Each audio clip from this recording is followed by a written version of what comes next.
Good evening, everyone. I am so excited to have you here on Breakthrough the Taboo Talk, where we're talking about what we're not talking about so we can get beyond the secrets, beyond the judgment, and really just flourish in our lives. And I love having conversations with amazing professionals who really open up our lives to expand, have conversations that we wouldn't normally have so that we can break through the taboo feeling of it and just grow.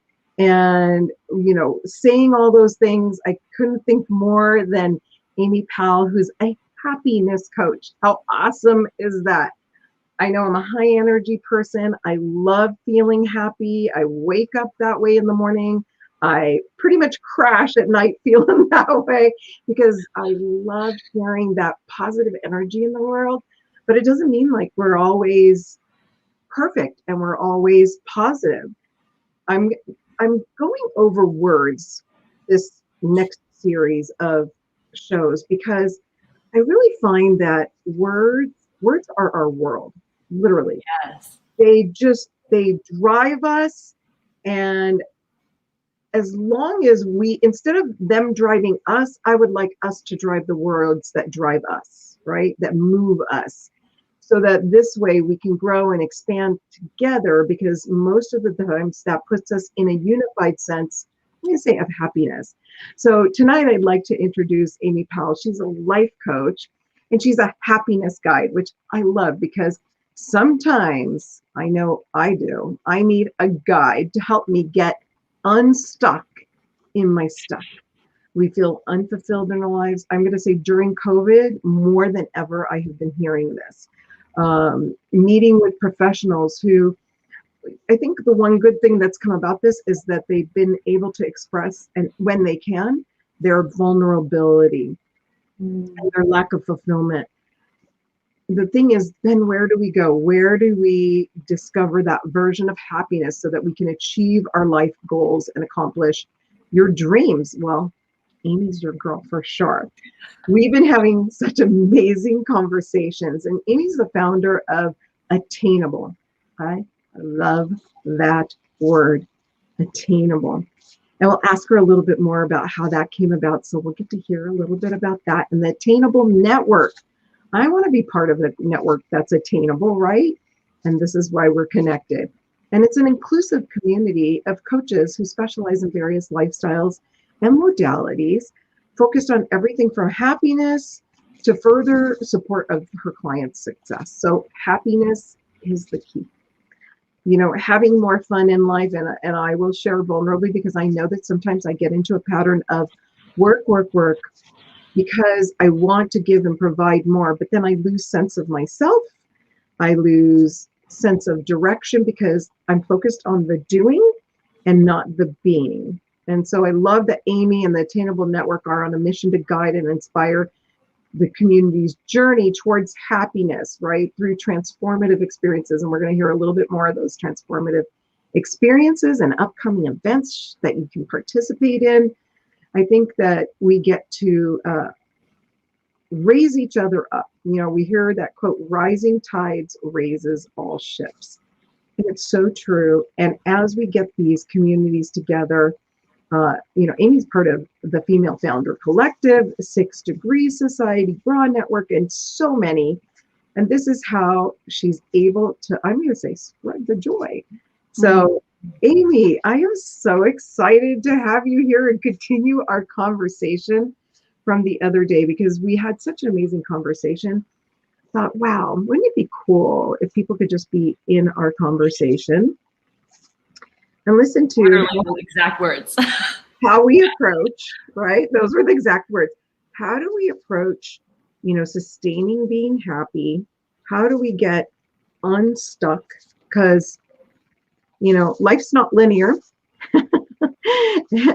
And even going forward and backwards, sometimes we get stuck in the middle, in that kind of messy middle. And so I really would love to know a little bit more about, let's start with attainable. First of all, I love just the word makes me feel good. And I know that words, and I can expand on it, it has a vibration to it. that makes you feel good. I talk about finances, and people just kind of perk up. They're not really sure what I mean because I call it vibrational familiarity. When we get confident with words or language, it's because we're confident in the vibration feeling of it. And yes, especially if they're positive words, right? So tell me a little bit more and share with us how you got, your journey on being a happiness coach and how you got there and what you do. Just share away. yes. Well, first off, Rita, thank you so much for having me and hosting this platform just to talk about this idea of taboo. There's so much that we hold back, and I'll talk a little bit more about why we're holding back and kind of around that idea of happiness and what we're holding back that really prohibits us from being happy.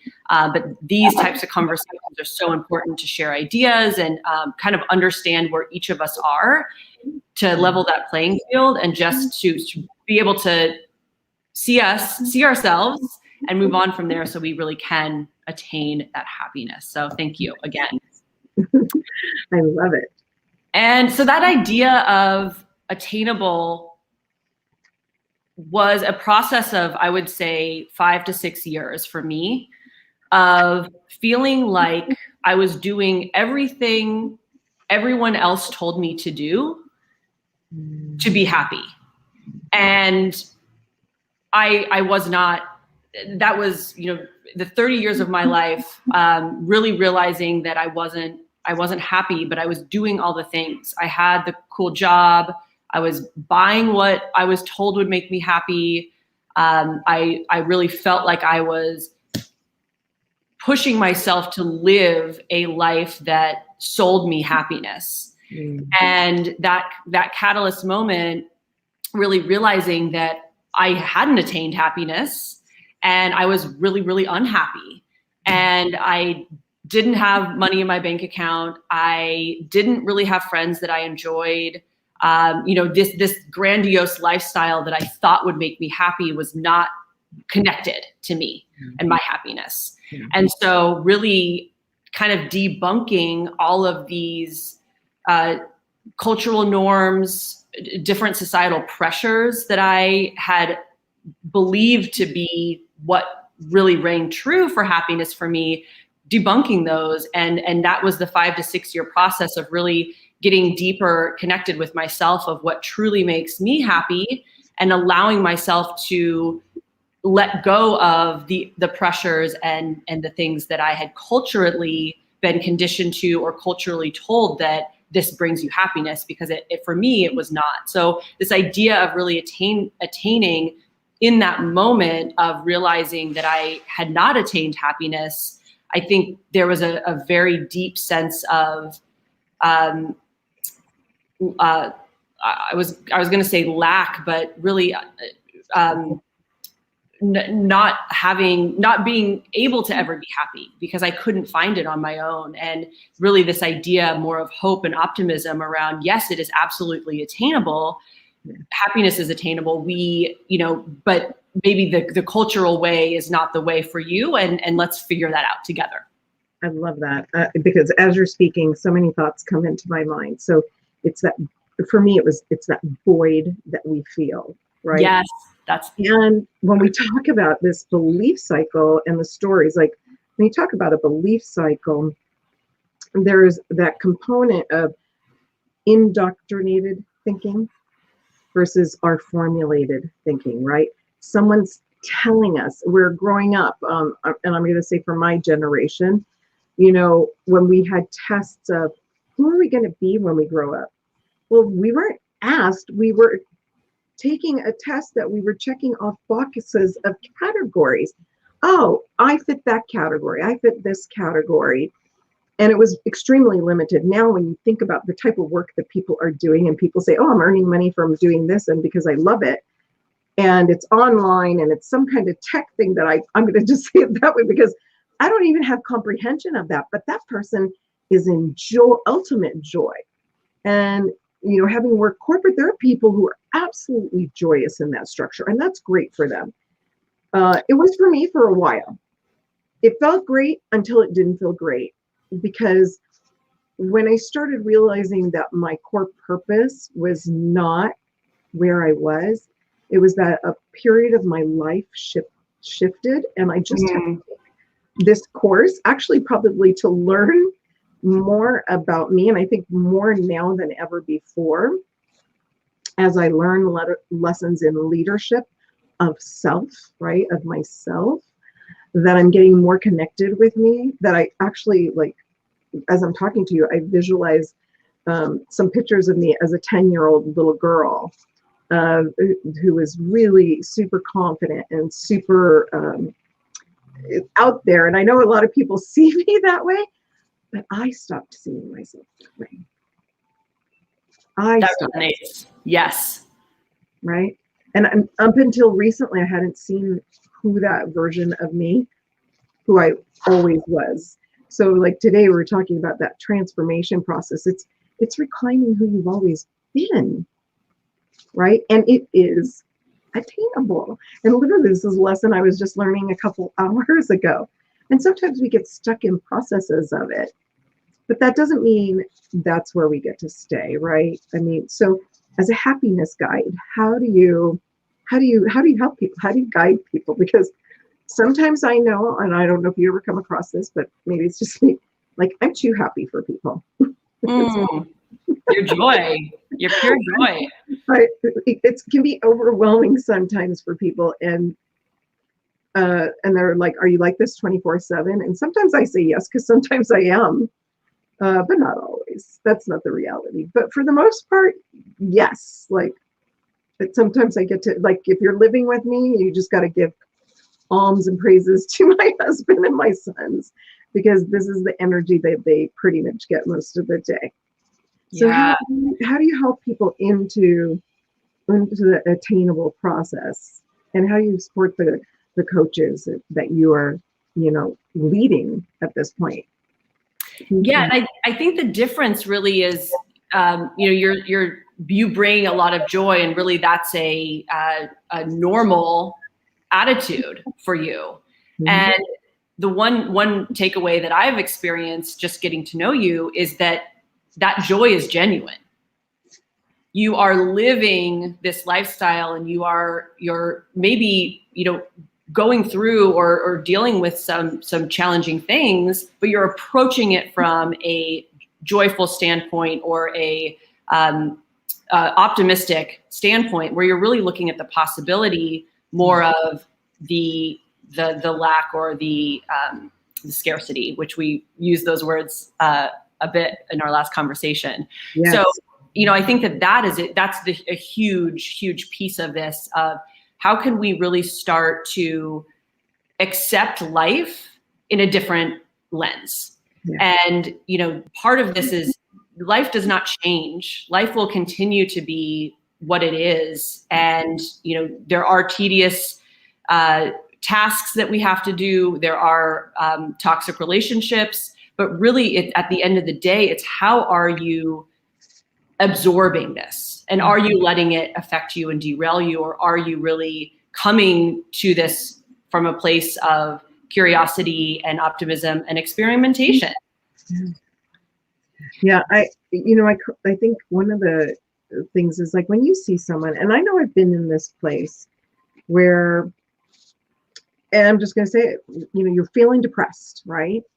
I used to experience depression probably pretty much every day of my life several years ago. So, and I was able to get myself out of that by, listening to positive resources, at morning, noon, and night, like literally plugging them in anytime I started to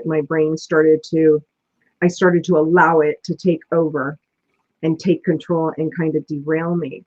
And the thing is that sometimes you even see it, or you even feel it, and it, and you want to change it, but you just somehow can't get over that hump.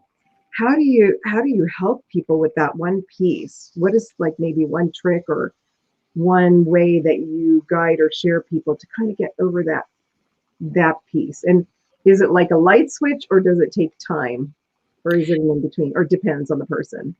It absolutely depends. And it's amazing because there's certain things that I've worked through that was very easy for me to get through, or clients that I've helped. And, you know, there's maybe 2 or 3 tools that they can use that I provide them that it's a quick shift. And then some are, where they're so deeply buried, these beliefs in us, that it's very, very challenging for us to really peel back all the layers to really get to that core, for us to be able to see it for ourselves. So when I work with clients, we really start with ourselves and look within. And that's one thing, again, we're not taught to do. We're not taught to check in with ourselves. How do you feel? And be really honest about those feelings. And that's a really, really hard, vulnerable process of really, okay, you know, how do you feel? And what are those feelings telling you? And really starting to kind of flip and use your feelings as tools and as guides. Because a lot of the time, if we are working in a job that we aren't happy with, we are sleeping in, we're showing up late, we have a lot of resistance to doing tasks around that, or maybe even resistance to relationships and development in that job. So instead of, oh, I'm just going to push through this, it's, well, what are those feelings telling you? What is this resistance? Let's name it. Let's put feelings and emotions to it. And what are those telling you? So that's really the first thing of really getting in touch with yourself and your feelings. So then you can create, okay, well, what does make me feel good? What does light me up? And then once you identify those, how to then build structure and apply that to your life, so you can have more light up moments throughout your day, throughout your week. And then ultimately you're really deeply connected with yourself and living a much happier life. So is there a personal story? I mean, I love it because you're directing us into where are we focusing on? And, you know, I've heard the phrase, what you resist persists, because you're constantly focusing on the resistance. And so it persists, and you're like, so it's shifting that focus. You know, I've had this discussion with my own brother, is like, are we looking in the rearview mirror, or are we looking through this big, beautiful windshield that's letting us see, you know, maybe even a sunset? And like you said, I like to see the positive. I have that Pollyanna thing, because as soon as I can see that while I'm speaking to you, right? And I'm looking past us speaking, because my focus would be on that sunset. So what got you to this point? What got you doing this? Is there a story behind, like, what really made you, like, why did you commit to creating Attainable? What made you do that? What was your why? It's an interesting transition where we're using this word transition and transformation, because really intentionally, when I had this desire to create a company for a long time. Like, this was something that, you know, if I didn't fulfill this, I wasn't checking off a, fulfilled, purpose-driven goal that I had for myself. And so when I set out to create Attainable originally, it was a environmental practice, and really helping the planet and helping people be more sustainable for the planet's benefit. And quickly after I started working with small businesses, I was working with different restaurants, bars, venues in downtown LA, helping them be more environmentally sustainable in their practices. I quickly realized that when people aren't fully sustained themselves, when they don't have that strong foundation, they can't help their neighbor, they can't help their community and show up fully, and they can't help their planet. And that idea and that dream to really create this more environmental movement needed to take a back seat for me, because I needed to help people first. And so that's really where how I'm approaching this, is helping people become more sustainable in their lives, so they can show up more fully for themselves. And then that ripple effect will continue and help their communities, help their environment, help the planet, right? And on from there. I think that is so amazing. So it's really opening up. It's that exploration, so that this way they can then embrace like what's going on, right? Being aware, and then expand on what's possible, right? And I'm going to say, and what you're inviting into your life. So my thought is about playfulness. Mm. And I'm going to say, I have to be conscious of that, because that is one big piece that love what I do, head down, I'm focused on it, I'm on a mission, and people kind of have to like tap me and go, are you having fun while you're doing this? And in my head I am, but I'm not being that playful person. And I found when that I opened up with playfulness and fun, I actually got more accomplished. And I think that it's contagious, right? Yes. It's contagious. And playfulness can help us, I think can help us be unstuck, right? If we can start to, I'm going to say, laugh at ourselves, even our vulnerabilities, because we all have them. I mean, have you ever been in the room with someone where they're being so funny and they're being playful about something? They may fall, they may do something what other people might consider, oh my God, if I did that, I'd be so mortified and embarrassed. Yet this person is laughing and bringing a bunch of other people in with them. So tell me more about that.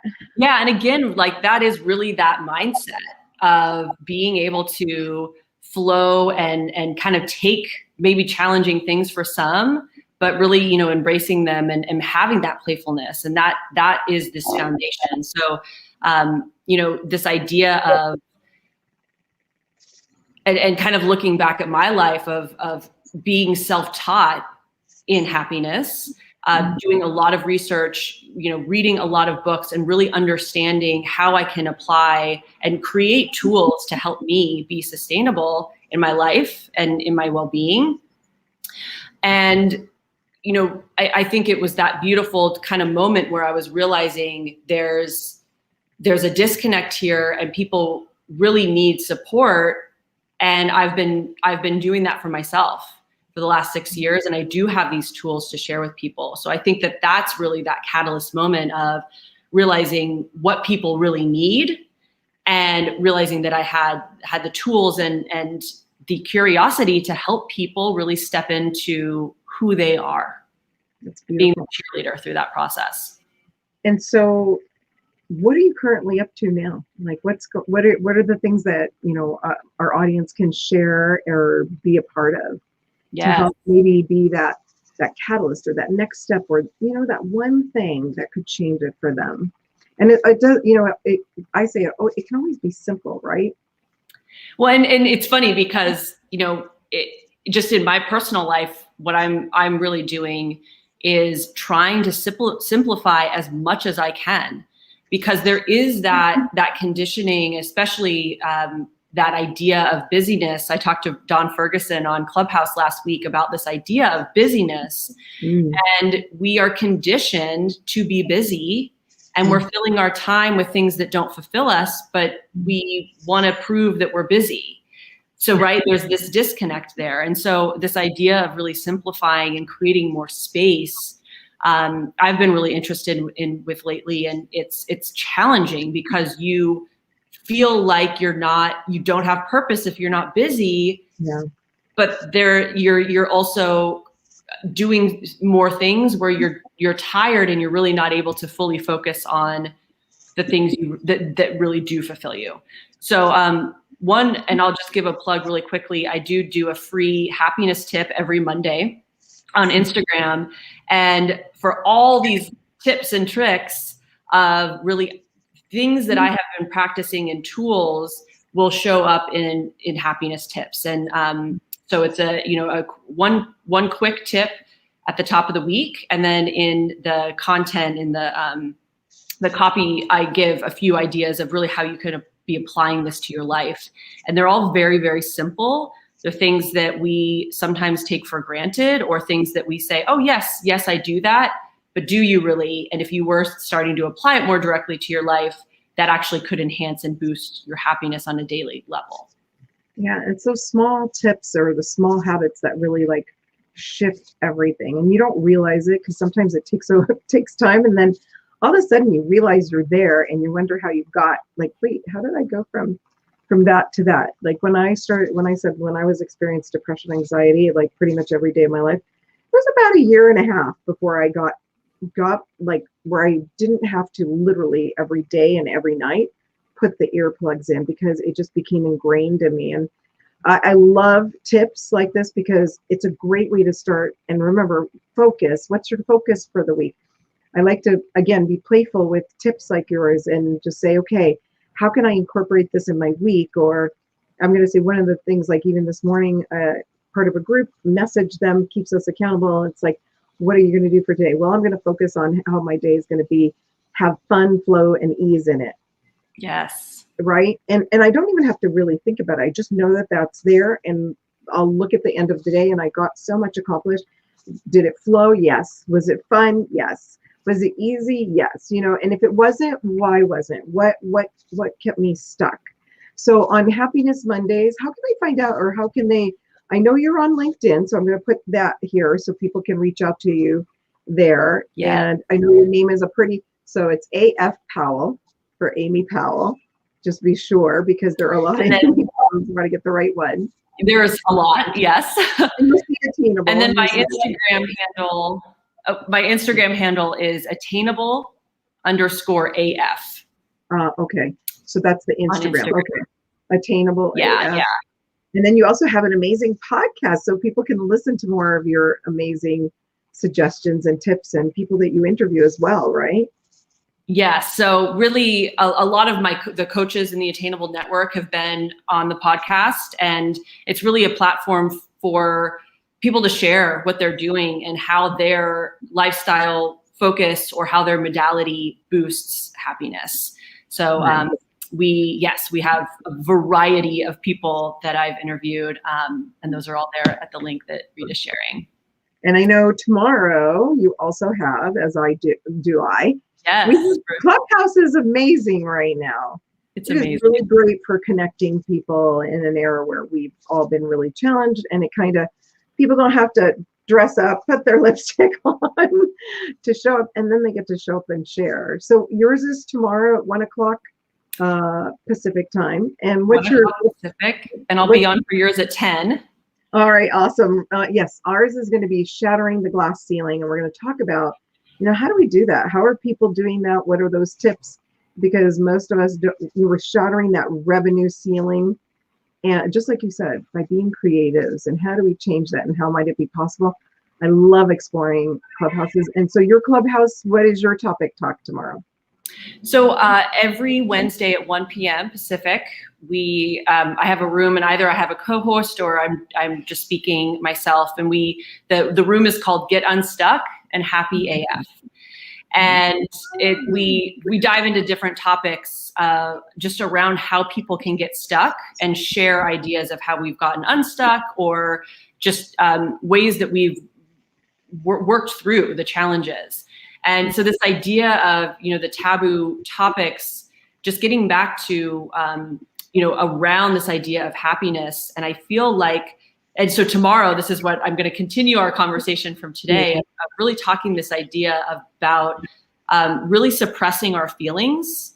And we feel it's taboo to talk about our feelings or really feel our feelings, right? And happiness at its core is a feeling. There is no definition for it. There's what happiness is, but how we define it and how we apply it to our lives is undefinable. It's something that we create and we embrace for ourselves. So this idea that we can't say that I'm tired, we can't say that where you really are, you're lonely, or you don't feel seen, or these feelings that we have, and really suppressing them and feeling like we shouldn't talk about them, or feeling like we don't acknowledge them because they're not, maybe we have it better than some other people, and we shouldn't be sad, right? And so I think that that's really at the core, this taboo idea around happiness, is that we're suppressing those feelings that we really are, and it's prohibiting us from being happy because we're not addressing and we get to share and release. I mean, and I always tease and I say, well, we have 2 release valves right there. use them. And we get to use them. And I can't believe that our time just like went so fast already. I loved having you. I'm going to say people need to go get unstuck so that this way they can experience the joy, because that is life. It's up and down, and it's not this straight line. So the path to happiness is going the route of your route, like what serves you best, what works best for you. If you need to express and let go, then you need to be able to do that. And please reach out to Amy. Go check her out on LinkedIn, on Instagram, Clubhouse. Amy, thanks so much for being here tonight. Mama Rita, thank you so much. You're right. amazing. I love chatting. Can't wait to do it next time. More next. All right. Take care. Have a great night, everybody. Night.